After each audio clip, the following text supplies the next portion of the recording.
Hello and welcome once again to Packs and Recreation.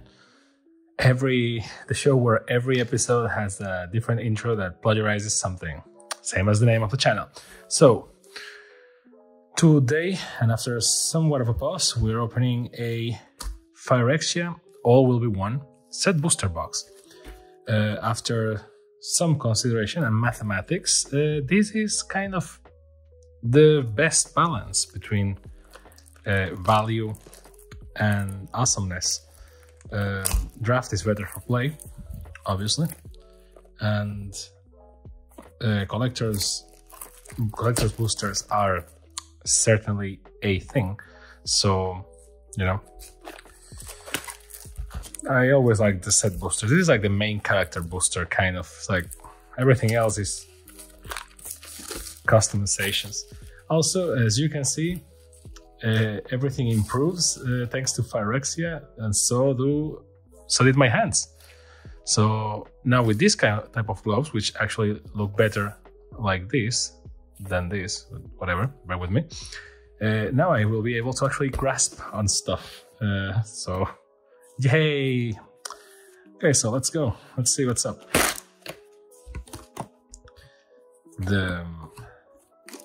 The good old betrayal moment that we saw in the other box, and meet the mummy of machines, yeah baby, and all the boosters, the 24 boosters, is it? I never remember. 30 Phyrexia All Will Be One set boosters. You can see that say that here. There is. So, well, you know the drill. A bunch of this, and take this to the side, and we're going to start opening and try to do this in a very coordinated fashion. And I cannot express how easier it is to actually open boosters with hands instead of my old gloves. So, oh man, this feels like an upgrade. I feel like I'm in Super Saiyan right now. So, token, that's nice. We all prefer tokens to the publicity cards or whatever it's called. Art card, nice. One of the few Forge Hammer Centurion. One of the few non-Phyrexian cards that is actually nice to look at. And as always, the lightning is doing magic tricks. Let's see, maybe like this. Nope. Well, you can win them all, I guess. We fixed the gloves, so we will one thing at a time. So, full art mountain, amazing.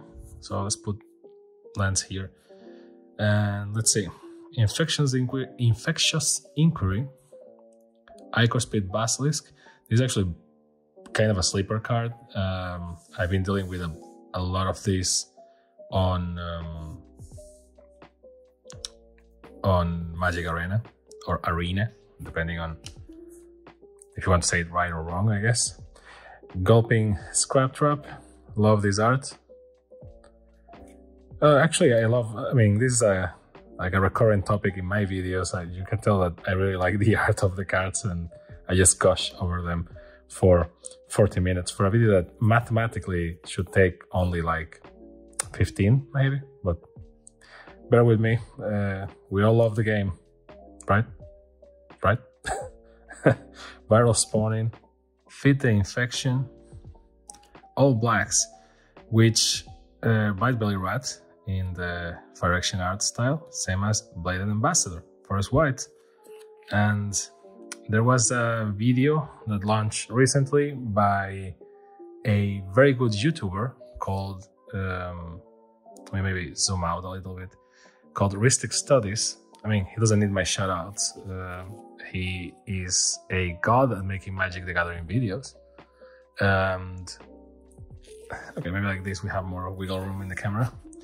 And he did it on Phyrexia, and it was a 1 hour long video. His videos are so well done that when I saw it, oh, Mind Splice Apparatus, nice. that when I saw it and I saw that it was 1 hour long, I assumed that it will be, oh nice, a second rare, and also foil. Nice. Dark Slick Shores. And the token that we saw, which nothing against tokens, I just put them maybe here. The video that he did, I saw it was 1 hour long, and I was like, man, it's called I don't remember the exact name of the video. I guess I can put the link.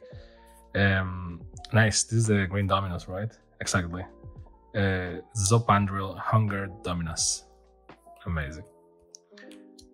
Also, I want to know like how people feel about the art cards. I really like them, but I feel that some people just see them as, you know, bad cardboard or something. Same as some people see the lands as that. I mean, it's funny that we have different types of cardboard.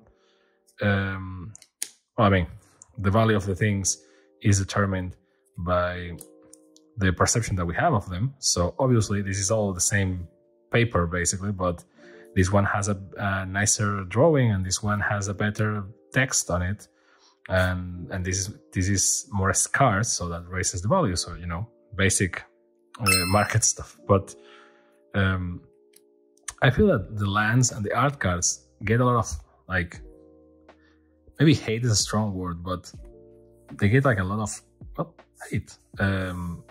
In the sense that a lot of people see them like just trash, which I get it. Once you open a bunch of cards, and we addressed this in a previous video, like, let's be honest, once you open a bunch of cards, it really loses its appeal. Like when you are young and, oh, Argentum Masticore. Nice. I don't think I have seen this one yet, I think. First strike, protection from multicolored. At the beginning of your upkeep, sacrifice Argentum Massacre unless you discard a card. When you discard a card this way, destroy target non-land permanent and opponent controls with mana value less than or equal to the mana value of this discarded card. Okay. Well, I mean, you have to pay for that for protection from everything, right? I mean, from multicolored. Which is tricky word. Multicolored is not everything, and it's not all colors at the same time. So it seems better than it actually is. Armored Scrap Gorger. Nice. And a list card. Nice. Bucknard's Everfull Purse. Artifact for 2. You pay 1 and tap, roll a d4 and create a number of treasure tokens equal to the result. The player to your right gains control of Bucknard's Everfull Purse. And I am pretty sure this is a commander set logo.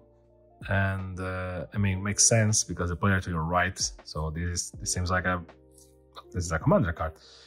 I put it here, maybe, as a special card. When you go to your local game shop. By the way, regarding the poison counters, one funny story that happened recently is that nice. This is the Hex Gold Slash. That's it. I was thinking about something Gold Slash. The amazing lands from this set, the Phyrexian lands, which the Phyrexian text is supposed to be read this way. And that video from Ristic Studies that I was talking about actually addresses all this and talks about the language, not only the language, like lore, art, origins, how the design changed across time. And he actually talks with a guy that's like the master translator of Phyrexian.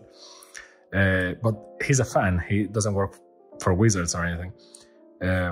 And it's fascinating. They created an entire language, a very phonetic language. I am vastly underqualified to talk about it, so please go check the video. That's a very interesting video. Mostly if you are like, you know, like me, that like the work that the people put into this, and it's just not just like the game itself, which is amazing, don't get me wrong. But I also like the you know, the artistic part, the lore, the creatures, the world that is being created. And that has me really excited for the upcoming set, which I wasn't excited before. I am excited after the event that happened. It was a Magic Con in Philadelphia, I think. Maybe, I don't remember. Mirex. Tap it is a land, tap it for colorless, and tap it, and you can add 1 mana of any color. Activate only if Mirex enter the battlefield this turn. So it's good for speeding up. You pay 3 and tap it, you create a 1/1 colorless Phyrexia Might artifact creature token with Toxic 1, and this creature can block.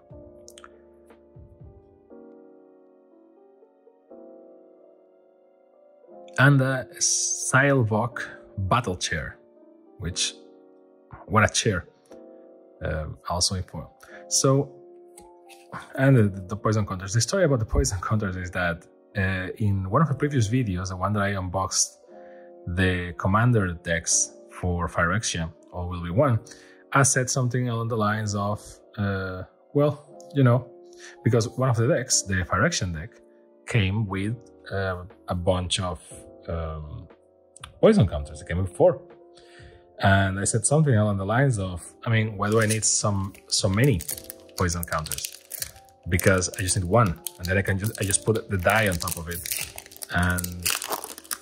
And if you are 2 players, maybe you can just, I mean, you never inflict poison on yourself, so you only need, technically, I guess, so you only need the counter for your opponents, so you only need 1. And if you actually need 2, but everyone uses a different die, I guess, and there you go. But so I was like, why do we need 4? And playing with those decks against a friend, we played Commander 1-on-1, which I get it. If you are like, likely you are thinking something along the lines of, bro, that's not how Commander is supposed to be played. And I agree, but sometimes we're only 2. We don't want to play, quote, real Magic, and we just want to, you know, test some decks and stuff, and we play one-on-one. And it's basically a way of playing longer Magic, basically. And that longer Magic format is fun, but the decks behave very differently, so we end up having decks. Let's see what can we with the lights. We end up having decks for playing 1-on-1 and decks for playing versus 4 people, etc., etc., etc. So it's really, well, the lands really shine under this light. Say this is all my fault, because I am a human that doesn't understand light and reflections and cardboard. But well, I mean, funny, because I was advocating for lands, and I'm about to say, well, you know, those are lands. You already saw the drawings. Oh man, the humanities. So we play 1v1 on with some commander decks, and I wanted to try the Phyrexian commander decks on 1v1, and I actually commented that with him, and I told him, like, you see, like, why so many counters? And he was like, bro, because Commander is for 4 players. I was like, hey, oops. So errata on the previous video, I guess. Sorry for that. I'm just an old man. So Zenith Chronicler, an artifact creature, Phyrexian construct for 2. Whenever a player casts the first multiplayer's my god. Whenever a player casts their first multicolored spell each turn, each other player draws a card. It watches through the never-ending day, motionless, save for the unsettling witching dance it performs as each sun reaches its apex. 3-1. Nice. And a foil Paladin of Predation. A very toxic creature. Toxic 6. Yeesh. The strategies and politics of the vicious swarm are as subtle as Vorinclex himself. This is a tongue twister, or a good exercise, and a Phyrexian goblin. So regarding lands, and you know, lesser cards for lack of see, I am a lot more agile with rubber gloves. Regarding the nice, this is the I try to remember the name. That's about the names. Quicksilver Fisher. That's it. Like it. Like this would be the best way. Full art island. The rest, which I find it funny because I know that's not the drawing, but it really comes off to me as a statue of something in a toilet. I don't want to disrespect anyone, but I mean the artists, but you know, what are you gonna do? Dross Skull Bomb and the Dross Beats. So this booster is consistent. Apostle of Invasion, Phyrexia Angel. Got all of the angels. Ossification. I love this. And the Porcelain Zealot. I need to read more about the lore because we all talk about the porcelain bodies that they have, similar to Elish Norn. But is it really porcelain? Apparently it is. I need to check the lore. There is a single glorious truth etched in the hearts of the faithful. Join in unity or be washed away. So, I don't know, let's check. Bone Picker Scourge. I don't know if I haven't noticed if this is like a fourth pattern, but always 2 Phyrexia cards, or almost always. I haven't been noticing the counting. And Norn's Wellspring, which this card, I mean, maybe I'm just not that good at Magic, but the drawing, the name, and the rarity, I think are better than the card itself. But again, I'm not a pro player, so... But it's interesting to see how the set predictions happen. Some of them were right and some of them were very wrong. And we just have a bunch of stuff that people are like, nope. And Vanish into Eternity. I've seen a lot of people complaining about this in terms of lore because it's like, why did you grab it? I just throw it away. But, you know, she's coming back. And that's something that we actually see in March of the Machine. Oh, nice. This is from D&D, right? Mimic. Artifact Treasure. Sacrifice Mimic, add 1 mana of any color. You pay 2, Mimic becomes a shapeshifter artifact creature with base power and toughness 3/3 until the end of turn. Very nice. I like it. This looks like a Magic card. A weird one, but a Magic card nonetheless. So, love it. I love these surprises of the list cards. It really feels like a Christmas treat, which that's why I guess I can't ask for them to be always in the boosters because otherwise they feel less special. Although, let's be honest, what feels special is that there is a list and one of them appears in the booster, so they can be always included. You just don't know what's gonna be there, and it's not from the set, so it's interesting. Chrome Prowler. The folks at Wizards actually appeared at a Magic Con recently. I think it was Philadelphia, maybe, I don't remember. And they talked about March of the Machine, which, I'm gonna be honest, I wasn't very hyped for it.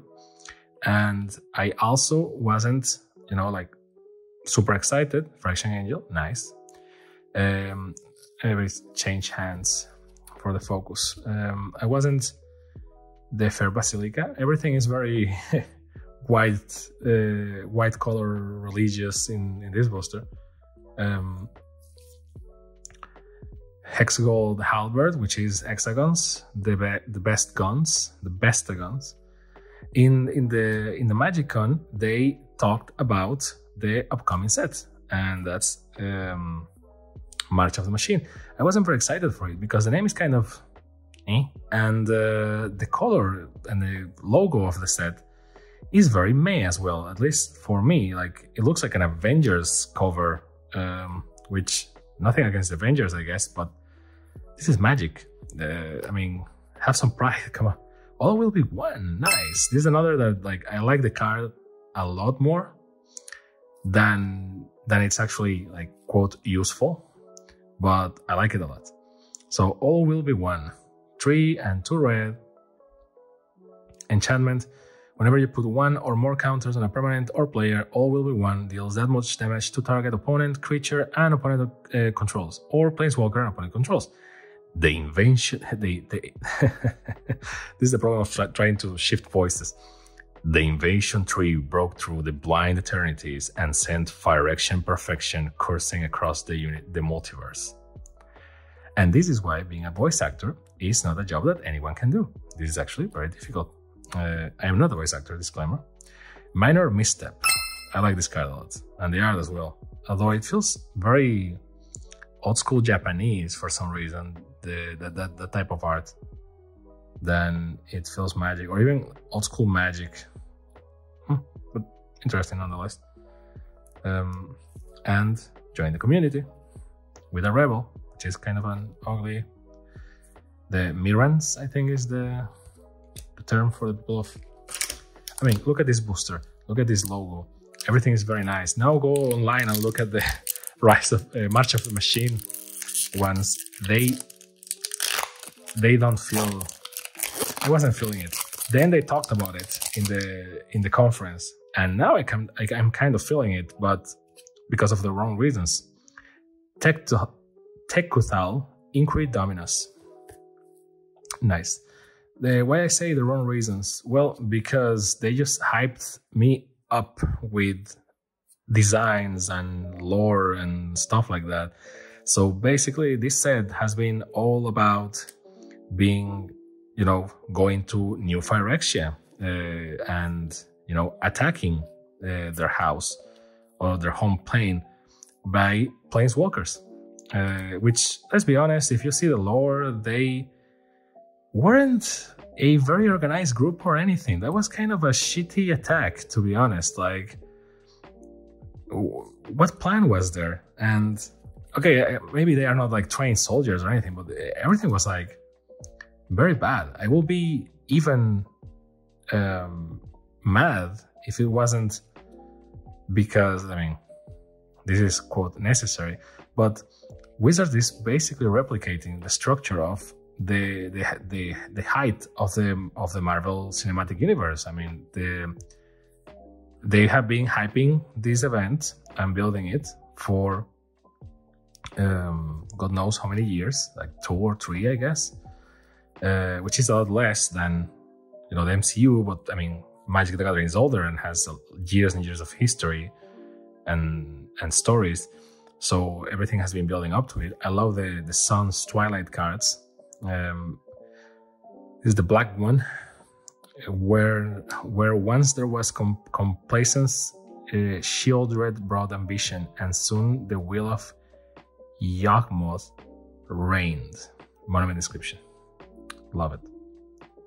Really love it. And a foil Shieldreds, which is the same that we were talking about in the other card. Shieldred's Edict. Choose 1. Each creature sacrifices a non-token creature. Sorry, each opponent sacrifices a non-token creature, each opponent sacrifices a creature token, or each opponent sacrifices a planeswalker. Congratulations, I am entertained.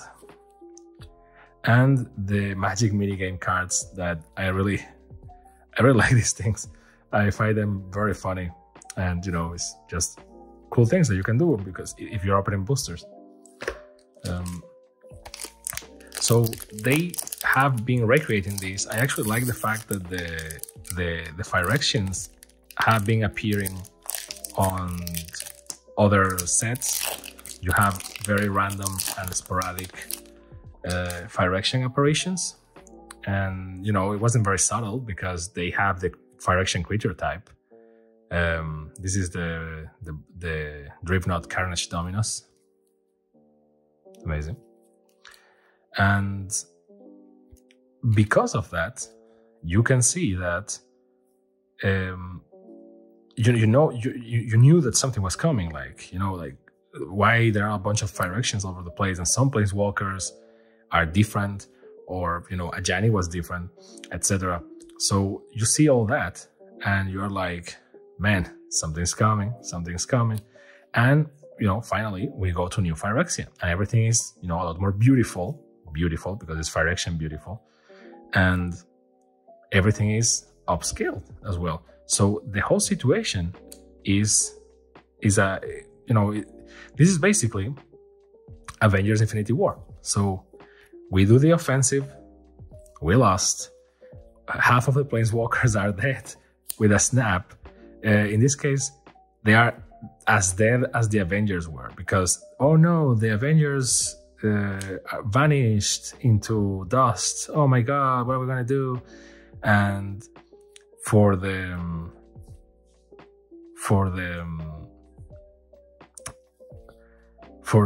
planeswalkers, it's the same. It's like, oh no, they are completed. What are we gonna do? And it's like, well, I can think of a few options. Darkslake Shores.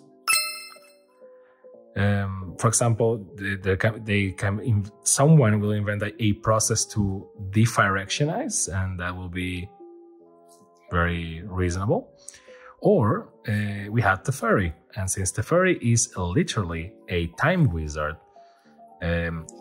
he can just go back and change stuff or do something with time. And there you go, because I doubt very, very much that Wizards is willing to, dispose of, talking about the Golden Boy, dispose of the Golden Boys, such as Jace, and just leave Chandra? I don't think so. I mean, nothing against Chandra, but a lot of people are fans of Nissa, and, my personal favorite planeswalker is Sorin, but if you see his track record, he's actually, the land was foiled, by the way, amazing.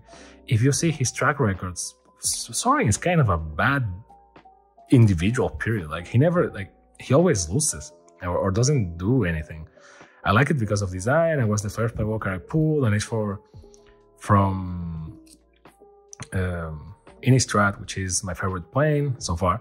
And, but objectively, he's not the best character or planeswalker at all. So it's a very subjective pick, this of mine. Nissa being completed, Ajani being completed, okay, they are the old planeswalkers, right? Like, quote, the classic ones, the ones that everyone knows. So maybe it's time for them to stop.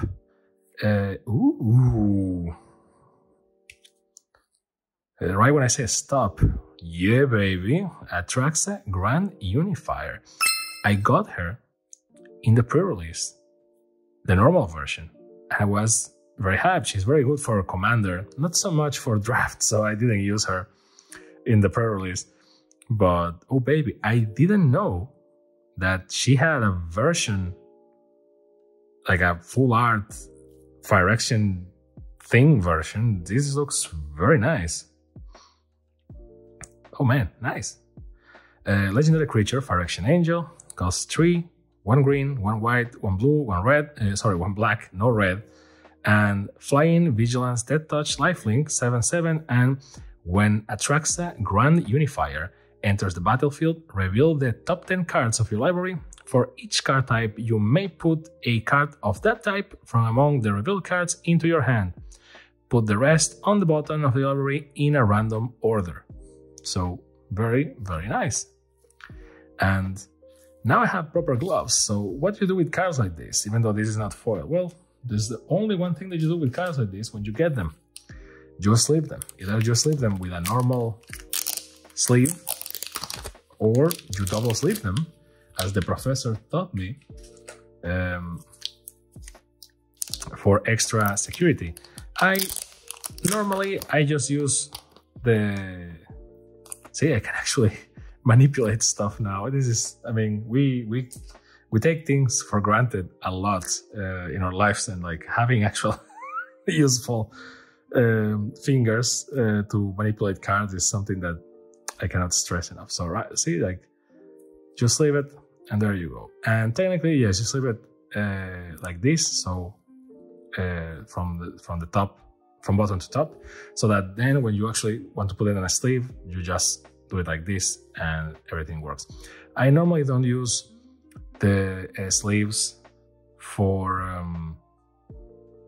single, for things like this, I prefer to have the perfect fit ones, because this way they don't disrupt so much when I put it with the rest, unless I really want to, you know, separate it. It goes into the multicolored pile. Yeah, baby. And this is like the super duper pack, because that was a Phyrexia, and that was not the card of the set, or that was the card of the set, and I have another one, another rare, Bloated Contaminator. 2 and a green, trample, toxic 1. Whenever Bloated Contaminator deals combat damage to a player, proliferate. And is a 4/4. Very nice, very good booster, very good pool, as the kids say. Incisor Glider in foil, which is nice, and a card from the list. 50 feet of rope. You can just put this. I'm getting too excited over cards. My things are getting out of order. Climb over. You can tap it. Target wall can block this turn. Okay, tie up. You pay 3 and tap. Target creature doesn't untap until its controller next untap step. And rappel down, or rappel down. I never know how it's pronounced. You pay 4 and tap. Venture into the dungeon. Activate only as a sorcery. Enter the first room or advance to the next room. Nice. Dungeons and Dragons, once again. Very good booster. What was I talking about before Phyrexia came into my life? Oh yeah, the Avengers thing. So yeah, like, oh baby, what a nice picture. And I think, yeah, this is an anime style, so maybe I am in the minority here, drooling over this. Yes, it's by Tanabe Gu. Nice, Nisa Ascended Animist. What a nice drawing, man. Man, I love this. This type of cards. I know that, again, people don't like them because color, like just cardboard. You can play with them, etc. Nice. But it really brings me back. Some of my first booster experiences were with Fleer Ultra boosters, with like Marvel Comics cards before the MCU and all that. And I learned a lot about comics with those cards, because I couldn't buy comics because they were too expensive. But the cards, even though they were kind of expensive as well, they were a lot cheaper, because no one wanted cards. Because what's the point? You couldn't play with them. And for that, you just buy a comic or something, right? So, but for me, they were life, man. I was just reading those, and some of them on the back had like pieces of a picture. So if you had them all, you actually do a picture. And then with time, they actually made it so packs of 9 will have a picture, so that if you put them in one of those, you know, Ultra Pro binder sheets, when you pass the page, you will see a drawing. It will be like amazing. And, you know, again, I know it's like, it's nothing new, and I know it's like not anything crazy, and we are in the year 2023, and a lot of other cooler things, not only in cards, but also like video games and stuff are cooler. But, you know, at that time, that was my microcosm. I remember that I had a card. It was like an X-Men collection, if I recall correctly. And I remember that I had an X-Men collection. It was Fleer Ultra 94 or something. And, oh, the Renaissance Twilight. Nice. And the Fleer Ultra, one of the cards, it was card number 1. It was I think it was an X-Men collection. Yes, not a Marvel collection. It was just X-Men specifically. And card number 1 was Albert. And Albert, I didn't know at the time, was I'm getting a lot of these. Thank you. I was just saying like, oh man, I really wish these were more common, like the extra cards instead of just publicity. And I'm getting a lot. Legendary creature, human warrior, Vikia or Vikia or Vikaya. I don't know how you pronounce this. Scorching Stalwart. 2 and 1 white. Legendary creature, human warrior. Training. Whenever this creature attacks with another creature with greater power, put a +1/+1 counter on this creature. It's a 2/4. And if you pay 4 and 1 red and untap it and discard a card, sorry, not a card. If you discard, so you pay 4, 1 red, untap it and discard the card, and Vikia or Vikia or whatever, Scorching Stalwart deals damage equal to its power to any target. If excess damage was dealt to a creature this way, draw a card. And this symbol is the untap symbol. I love it that they have to put it there because it's like, well, yeah, actually we don't use it much, so maybe we need to explain it. And the Fleer Ultra cards, I remember that. So I don't remember the exact name of the pack. Maybe someone can remember. I have it. I have it somewhere, so I may pull it for a video and just show them if you guys are interested. I guess just to take me back on memory lane and bore the hell out of you talking about X-Men and cards and drawings and artists and stuff. But card number 1 of the collection was Albert, and Albert was Wolverine. Apparently, turns out it isn't Wolverine. It's a cyborg or robot that looks exactly like Wolverine. But I mean, tell that to my like 5, 4, 6-year-old me, right? I was like, is this like a robotic Wolverine?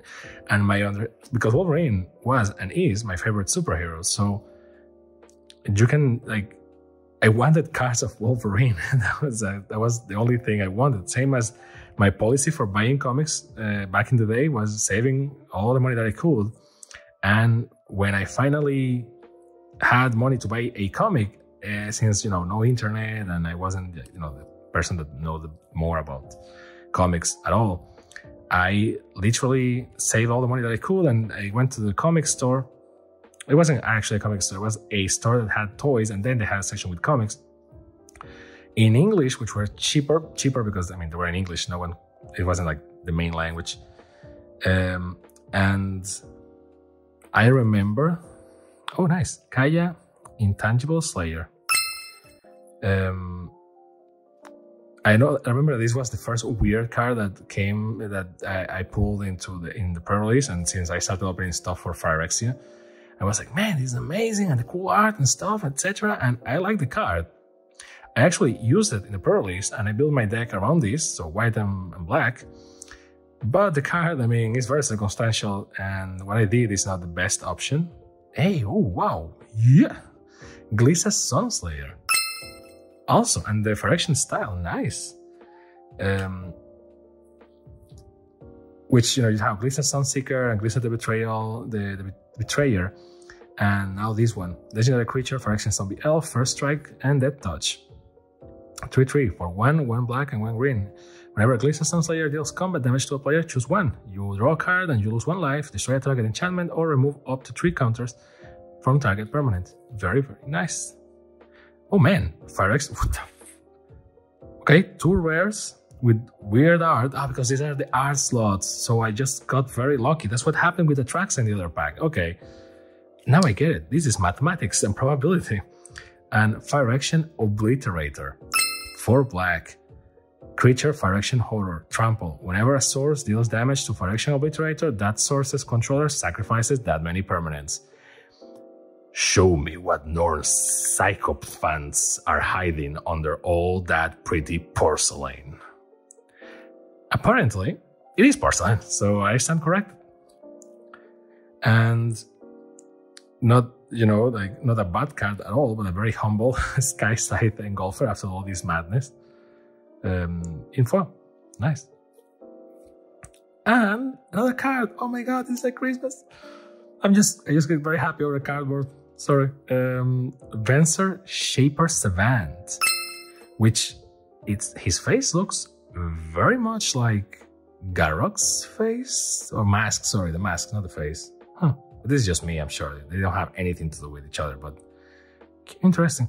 So, legendary creature, human wizard, 2 and 2, 1 blue, 1 blue. Flash. When Venser Shaper Savant enters the battlefield, return target spell or permanent to its owner hands. His marvels of artifice. Artifice or artifice? I think it's artifice. No, artifice. It needs to be artifice. His marvels of artifice. Pale. Sorry. His marvels of artifice pale in comparison to the developing machinery of his mind. 2/2. Nice. Very nice. I'm really hoping that the autofocus is doing its work. Because if it isn't, this is just like, welcome to Blood Rhythm the Gathering.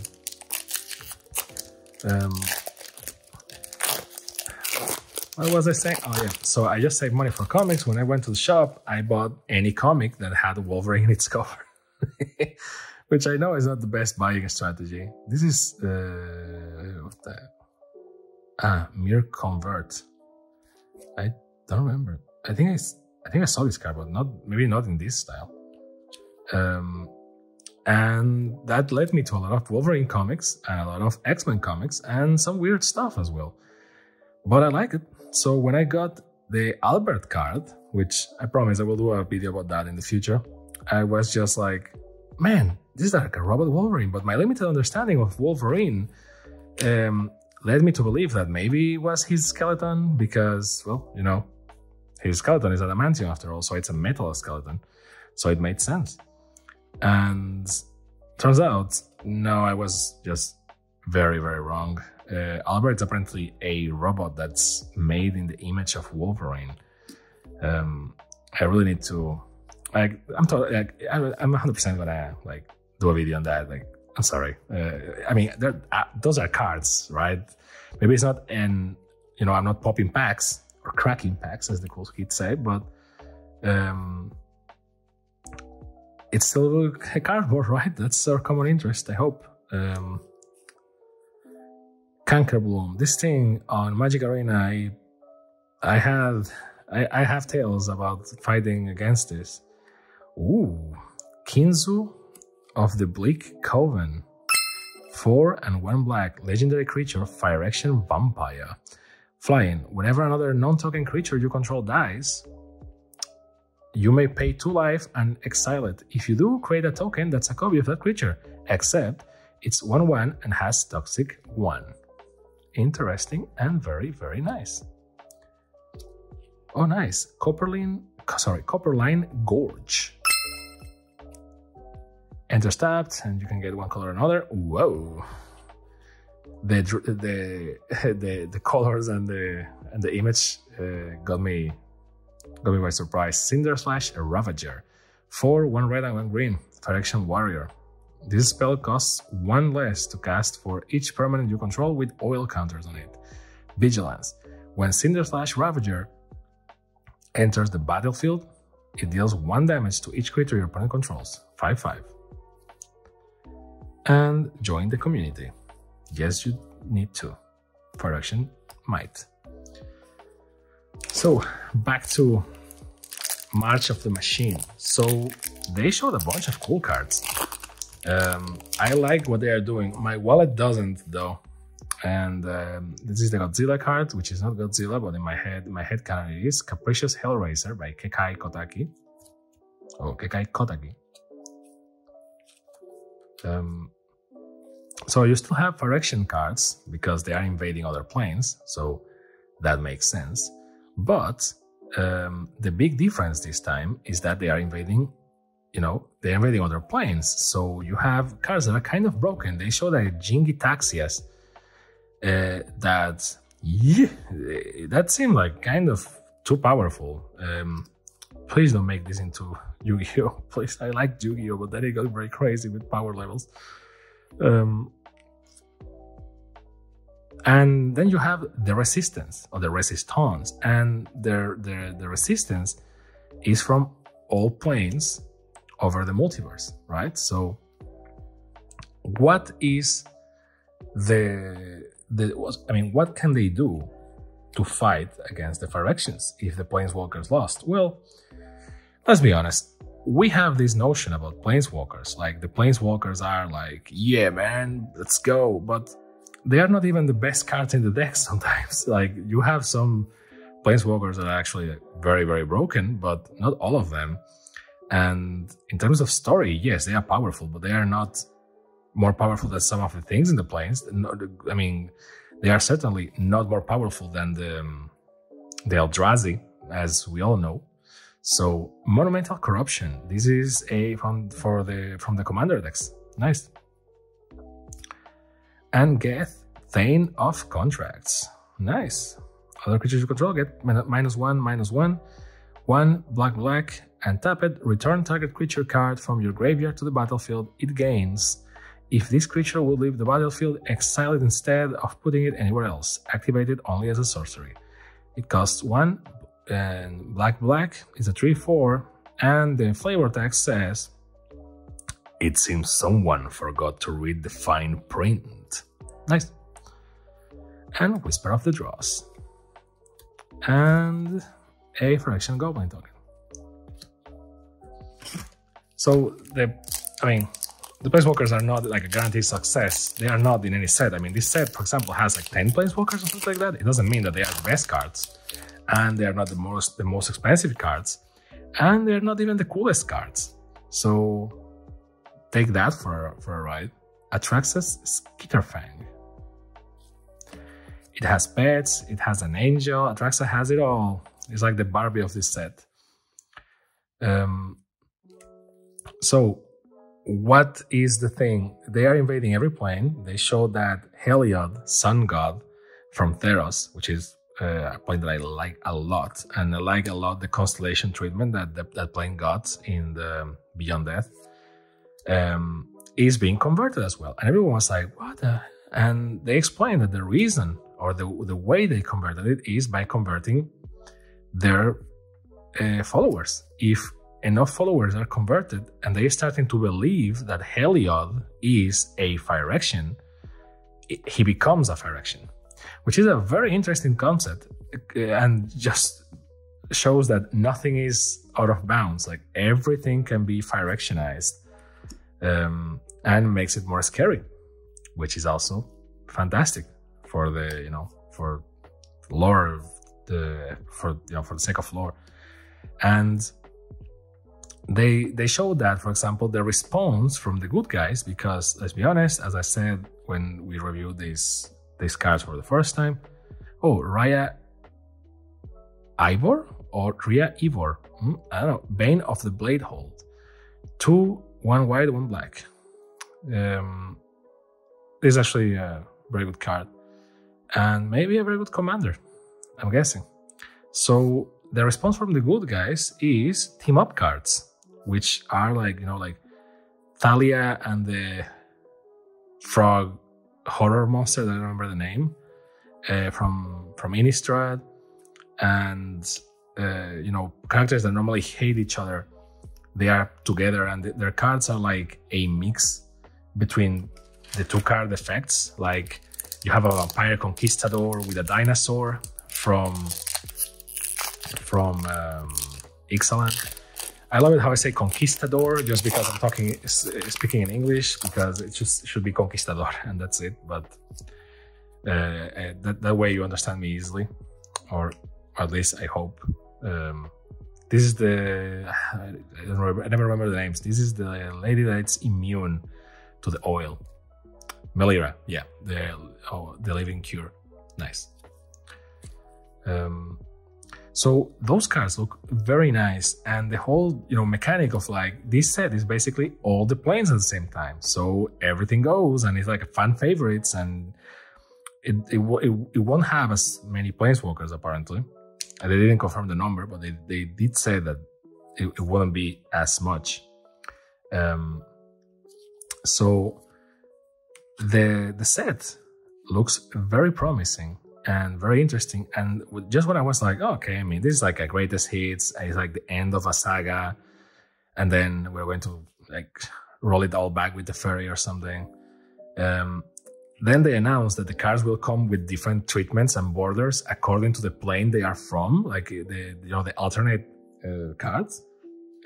And my wallet was just like because like that. By the way, that was the sound of the life points on Yu-Gi-Oh! I'm just very bad at making it.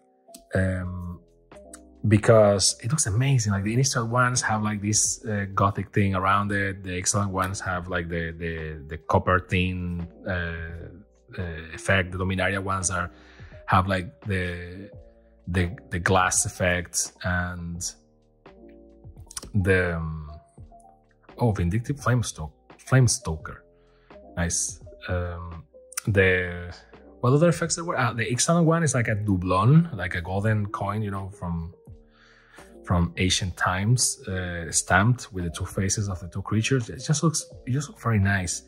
They are just touching all the chords of my wallet with that.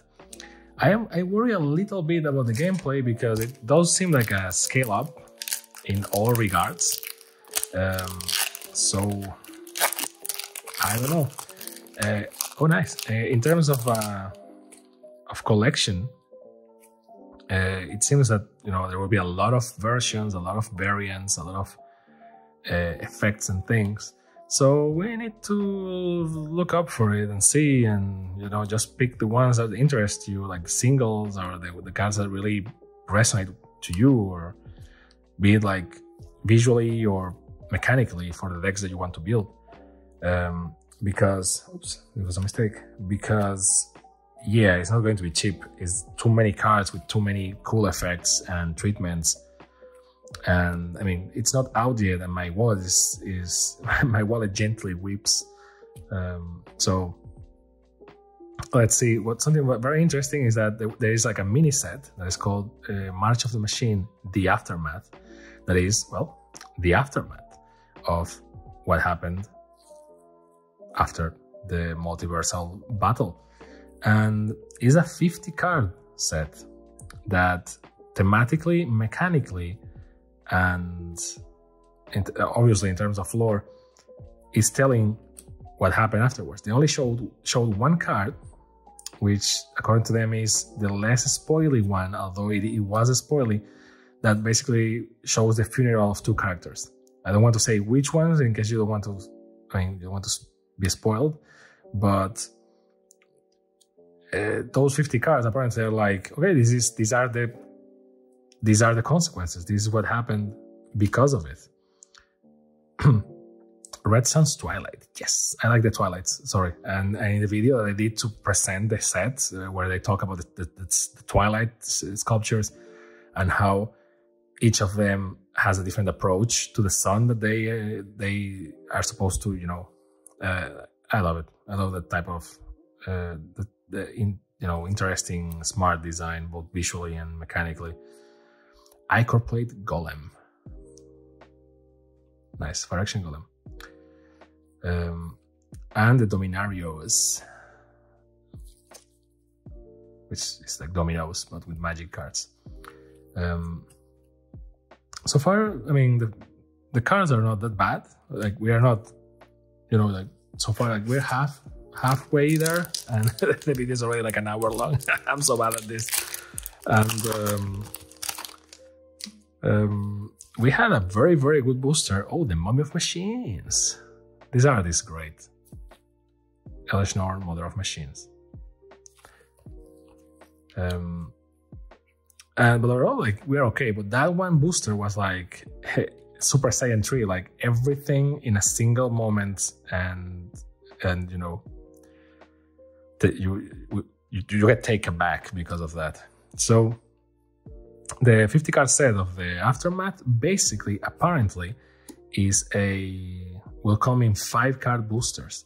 So I don't know where will we stand in regards to that, because either option 1, the cards are just like very lore focused and they are just kind of okay mechanically, so the players don't care too much about it, so it's a collectible set that you can play with, but it's not like its main focus or anything. Or it is good in both ways, and get ready to fight for it, because it seems like it will be limited. Or not, I don't know. Ooh, Zopandrel, Hunger Dominus, the green Dominus. Legendary creature, Phyrexian Horror, costs 5 and green. Reach at the beginning, because every good green creature has reach. At the beginning of each combat, double the power and toughness of each creature you control until the end of turn. It's a 4/6. If you pay 2 Phyrexian green, which can be paid with either green or 2 life, sacrifice 2 other creatures, put an indestructible counter on Zopandrel Hunger Dominus. I mean, I guess it is hungry as well. Branch Blight Stalker. Nice. And join the Magic community with a Phyrexian Beast.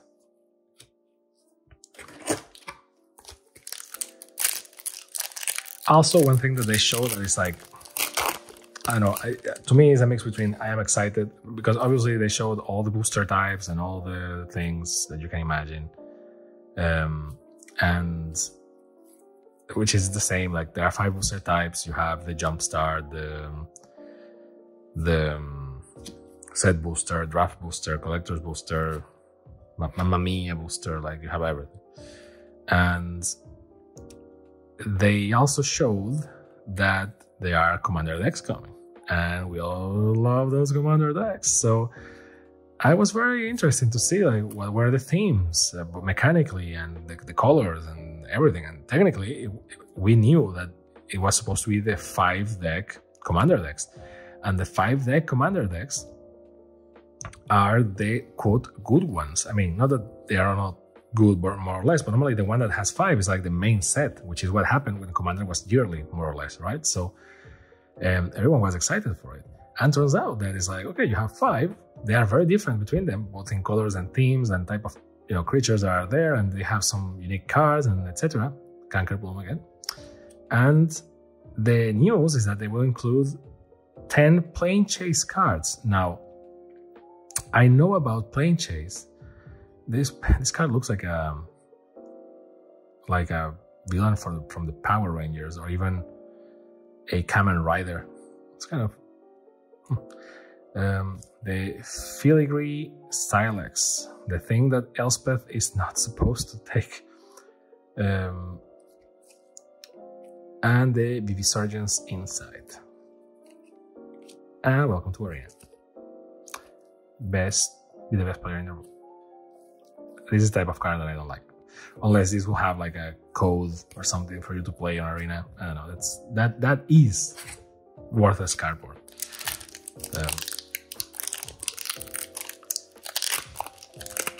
So I never played Plane Chase before. I know, or I think I know, that a lot of players, many Magic the Gathering players, love it, and apparently it's it's a thing that a lot of people are like, oh, bring it back, etc.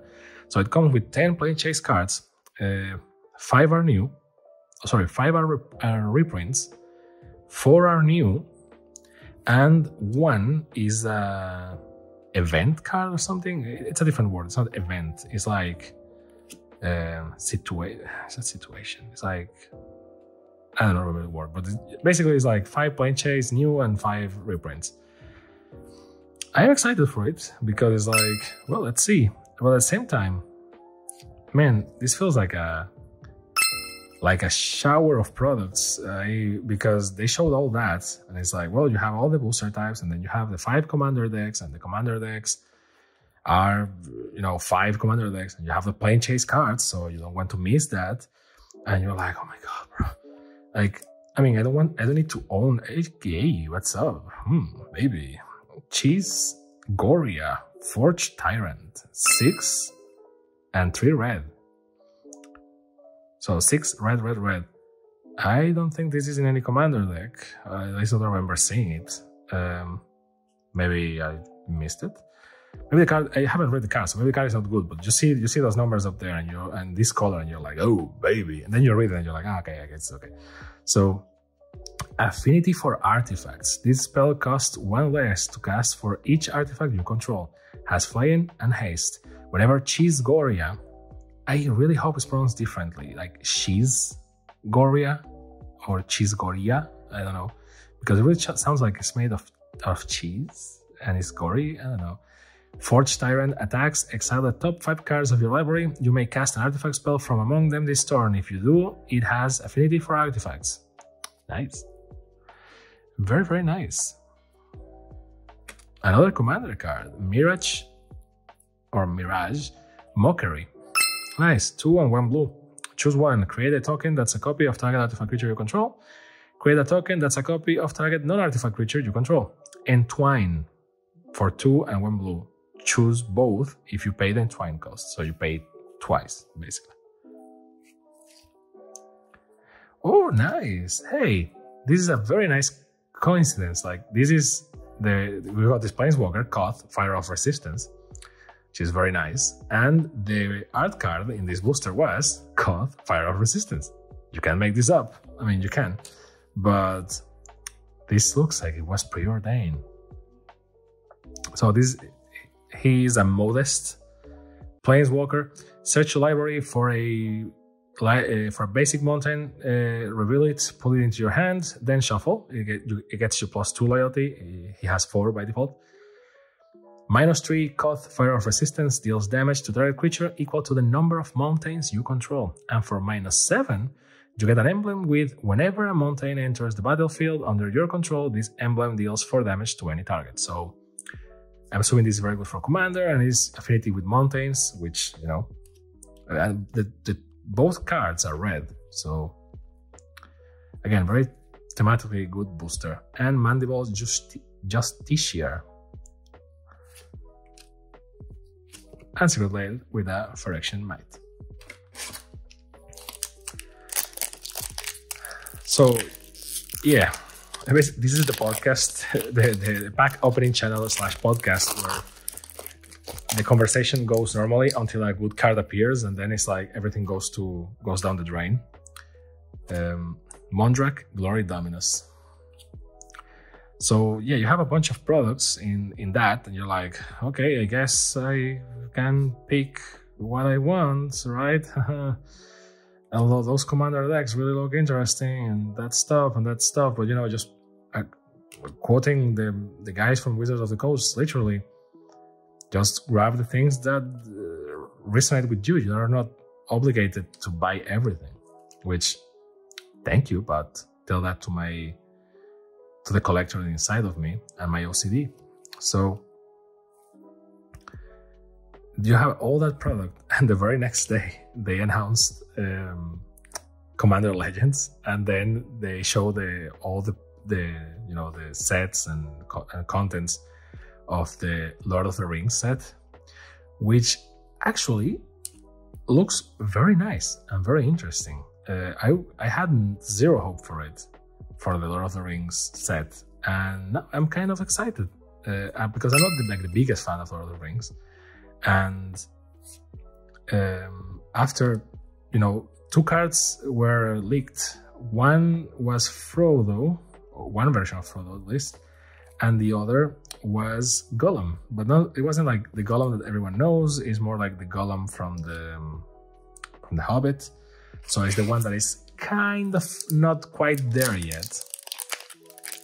And the mechanic, I don't remember it 100%, but the mechanic was very nice because it was mimicking the moment from The Hobbit, which, if you didn't read the books, but if you saw the movies, like, the moment isn't movies, when Bilbo encounters him and they play the pocket game. Like, you need to pick a pocket, and if you pick the one with the ring, you get the ring. If you don't, well.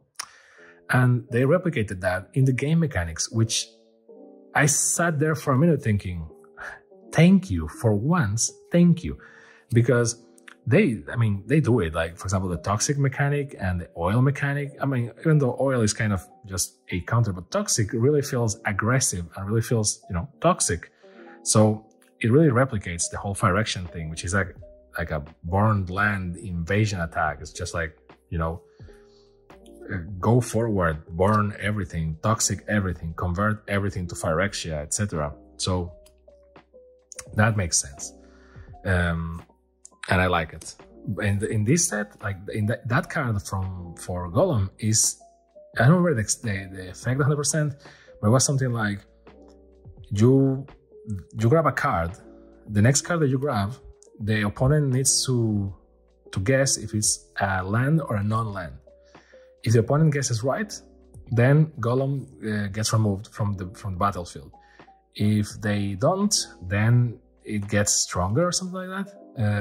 So it's exactly what happens, but incorporated into the game mechanics. I loved it. Venser Corpse Puppet. I feel like we got another Venser or something like that before. Lifelink, Toxic 1. It is a legendary creature, Phyrexian zombie wizard, which costs 1 blue and 1 black. Whenever you proliferate, choose 1. Ironically, it doesn't proliferate by default. It just has Lifelink and Toxic, so it's a support 1. Whenever you proliferate, choose one. If you don't control a creature named the Hollow Sentinel, create the Hollow Sentinel, a legendary 3/3 colorless Phyrexia Golem artifact creature token.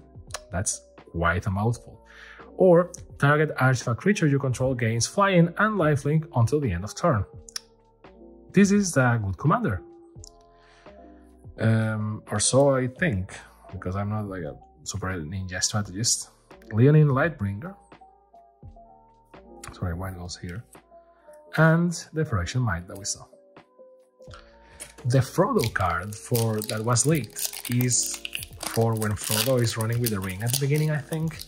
And the mechanic is, it's something like you can pay a cost that I don't remember to put a counter, and it's like a corruption counter because of the ring, right? Because of the one ring. If you have 4, you lose the game because, you know, Frodo will be taken by the ring. So it's and the counters obviously I think make you stronger or give you some. I don't remember the card because it was like blurry and it was actually translated because I think it was in Chinese, the text, or in Japanese. I don't remember. I saw it in a video. Actually, I saw it in a video from this guy that has a very interesting channel. It's called The Magic Historian. And his intro kills me every time because he's very over the top, and it's basically him saying like, oh, see, 2 mirrors, nice. So I'm like, I am a wizard. Says like magic. I am a wizard. History. I'm another wizard. So it's very funny. And his titles are always overly apocalyptic. So if you see the titles of his videos, you're like, oh my God. But then he explains everything like to the detail, what's happening, etc. So it's very entertaining and you learn about the status of stuff. And it was in one of his videos that I saw those cards, and it's leaked. So it was a picture that someone took from a box or a factory or something like that. So yeah, and actually I also think it was translated, you know, after the fact, so may not be. Ketheth, Crossbow Goliath. 2, 1 black, 1 red. Legendary creature, Phyrexian Beast. At the beginning of your end step, you may sacrifice another creature. If you do, reveal cards from the top of your library until you reveal a non-legendary creature card with lesser mana value. Put it onto the battlefield, then put the rest on the bottom of your library in random order. I tried to read too fast, and I hit the wall. And welcome to Arena. Or Arena.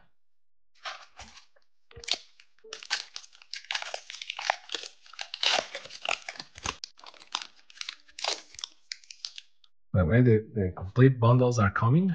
I have a couple of them secured, but they are taking their sweet, sweet time. Black Sun's Twilight. So we're going to open them, but they're doing a prayer here, like Bon Jovi. Titanic Growth.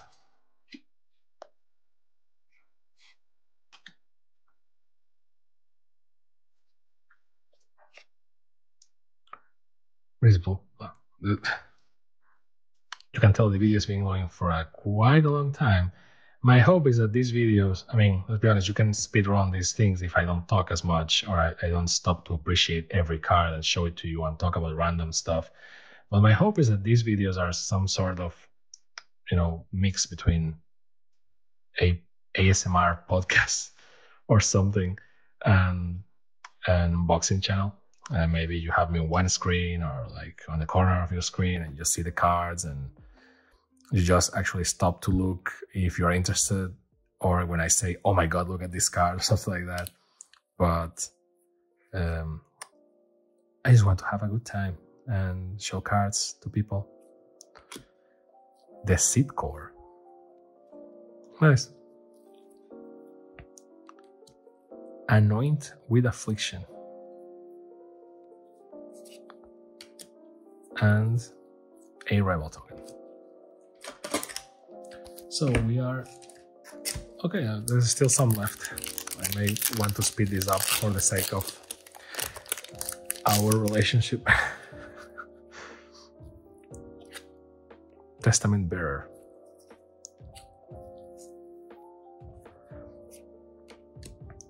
Also, let's be honest, like the first videos that I do in every set or every box or something, like we both are interested in like looking at everything, but when you get to a point, it's just like, okay, I already saw it. Okay, I already saw it. So I just talk about something else.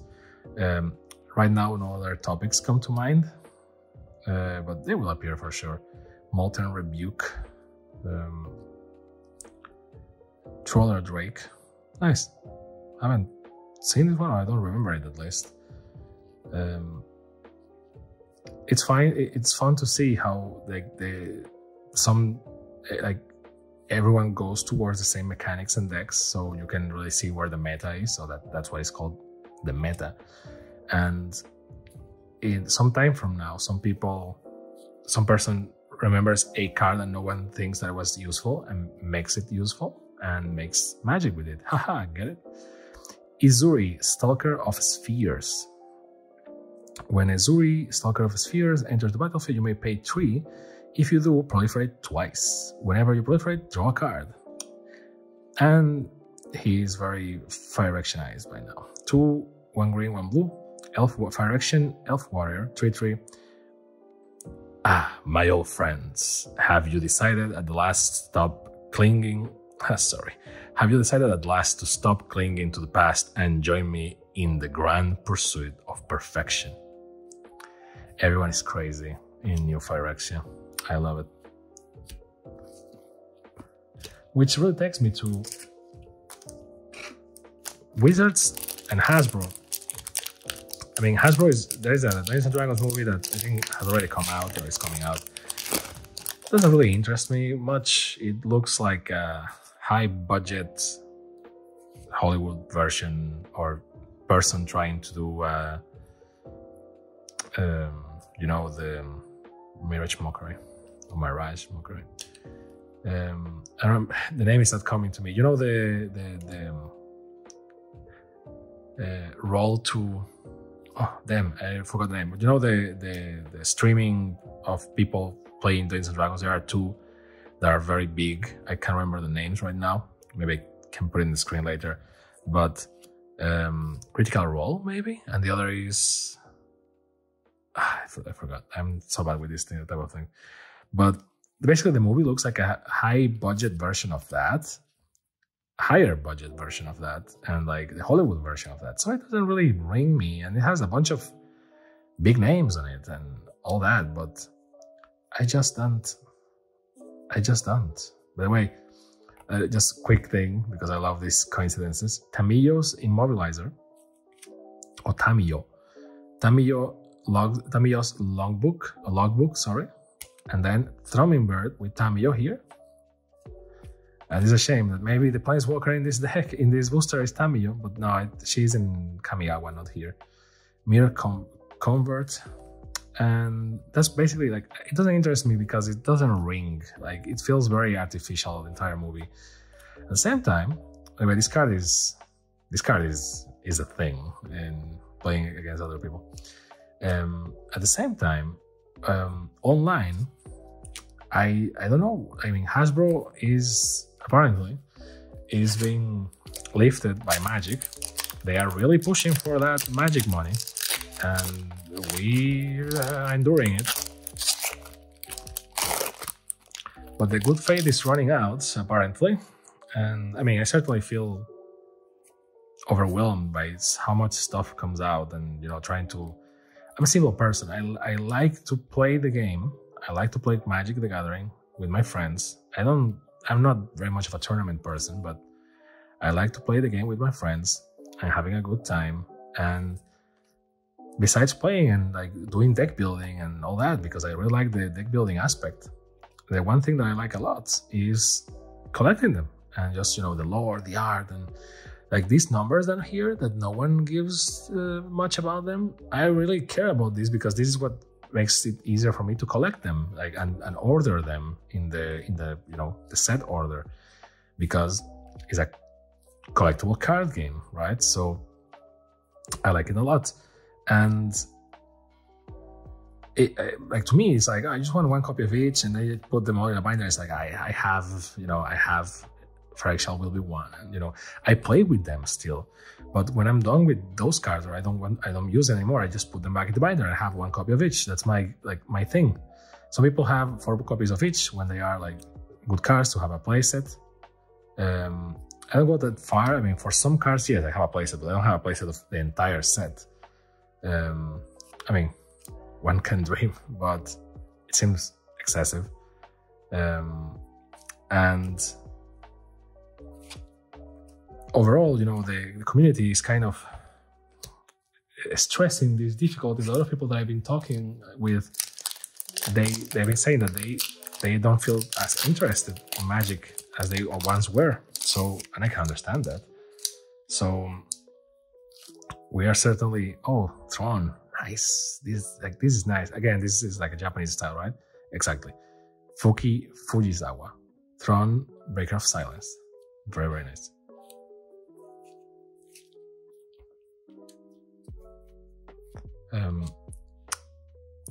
Hasbro for a while did some movements around their IPs and movies, like Transformers, and even though Transformers is technically Takara Tomy, but it's also Hasbro, and they did a Battlefield movie. You remember that? No, sorry, not Battlefield. What's the Battlefield? Battleship movie with Rihanna. So they tried to, monetize their IPs. They have Magic the Gathering, and I get it. It's not cheap to do a series or a movie or something like that, but you have all this lore, all these crazy things and creatures and stuff, and a lot of people like Magic because of that. Like, trust me, we are not all the time like Hunga Punga prize card and big size and stuff. It's like, no, we like the game and the lore. Like, some people maybe are more focused on one thing. Like, some people are more about the gameplay, or some people are more about the visuals, or etc. But at the end of the day, I think that every person that loves Magic as a whole, as a concept. So if you love Magic as a concept, you really don't like. I mean, maybe it can give you like a very powerful card, but if the card is blank and just shitty, you won't like it, I hope. Encroaching Mycosins. I haven't seen this one. 3 and 1 blue. Non-land permanents you control are artifacts in addition to their other types. The same is true for permanent spells you control and non-land permanent cards you own that aren't on the battlefield. Okay, it is a mycosins, I mean, it's a fungus. It makes sense that it acts like this. Careful. However they may look, they are not human. A step too close and they will drag you in. Oh, nice. Slowbat, which is a bad name for a big dude with a hammer because it's slow and bad. Haha. Iron Goblin. Legendary creature of Phyrexian Goblin Artificer. The Forge embraces all who contribute to the great work. Nice. And a token of a drone. Nice. So, okay, this is the third to last, so we are almost there, folks. With an IP like Magic, you will think that a series or something will be, Atraxa, yay, will be very, like, come on, I'm sure that Amazon, I mean, Disney maybe not, but like Amazon, Netflix, although Netflix has a fame for doing adaptations that, okay, maybe not Netflix, but I'm sure that Amazon and HBO are dying to get a strong IP to have one exclusive series. Make a Magic the Gathering series. Like, it doesn't need to be Game of Thrones or Magic the Gathering. Magic the Gathering is not like political dramas, etc. It has its dramas and stories, but it's just a good fantasy story, a good fantasy world and lore. Just do that. I'm sure that in terms of effects and costumes and everything, I'm sure it's a pretty expensive thing to do because it's either all CGI or it's animated or something like that. Because, have you seen these cards? Imagine this for like any sort of story. It's either you just do the planeswalkers and everything is very meh, and like the Witcher series on Netflix. Like they don't do a lot of effect things because they never look that right. And I mean, it's Netflix with a bunch of budget. Vran, Executioner Thane. 1 and 1 black. Legendary creature. Phyrexia Vampire. Whenever one or more other creatures you control die, each opponent loses 2 life and you gain 2 life. This ability triggers only once each turn. Very nice. It's a 2/2, and the text, the flavor text reads, "Soon enough, each praetor will have hired me to kill the others, and I will stand alone as the true father of machines." Nice. This goes to black, so here. Mere Kinsmith, very nice.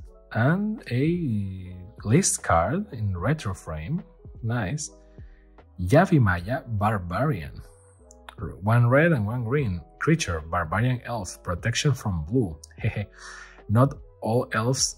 Oh, sorry, this is a flavor text, so I need to put my flavor voice. Oh, there's the icon here. Not all elves embrace the pastoral life. Some still roam the forest's edge, forever making war against their hated enemies, which are blue players apparently, because, you know. Nice. Second to last. And I don't know, maybe it's not as interesting to make it, but because, I mean, if you do magic, unless you focus it, another manga card, yay. If you focus it the right way, it's basically Avengers. It's a Marvel movie. It's like everything is kind of lighthearted, action-based, etc. Because, I mean, really, look into magic. It's basically that in terms of lore and stuff. Some plays and some stories are more dramatic and more like for example, the Phyrexians, this is very dark. Really depends on how you want to focus it on the TV version, or, you know, whatever you're gonna do it. I think that I would like to see a live action version of Magic, like, you know, very like well done, like Game of Thrones kind of, or The Boys or something, like, you know, like the biggest series of whatever network / service picks it. But I think that an animated series, maybe in the style of, I mean, 100% anime, I wouldn't mind, like the Cyberpunk Edge Runners one. But if it is on the style of Arcane, I mean, that Magic, I mean, that works beautifully for Magic. Because, to be honest, Magic is very colorful. Pun intended, because of the 5 colors of Magic the Gathering. I'm a genius at this. The Monumental Facade. An Ambulatory Edifice. And then this goes here. And then a Poison Counter. And the last pack. And I mean, we have been going for longer than an hour, so I hope you like the company. Let's see if this is the second banger, or our bang started and died with Atraxa, the Atraxa pack, which was, you know, very packed. I mean, I'm not checking the value as I do this. Sometimes I remember it. I know that some of you just care about the value, but was that in terms of everything, like flavor, you know, rarity, type of cards, drawings, etc. Sorry, art. I don't want to say drawings. It seems like I'm undermining the work that is put into them. That pack was like, yeah, baby, we're a pack. So maybe this is all green apparently. Let's see. Noxious Assault.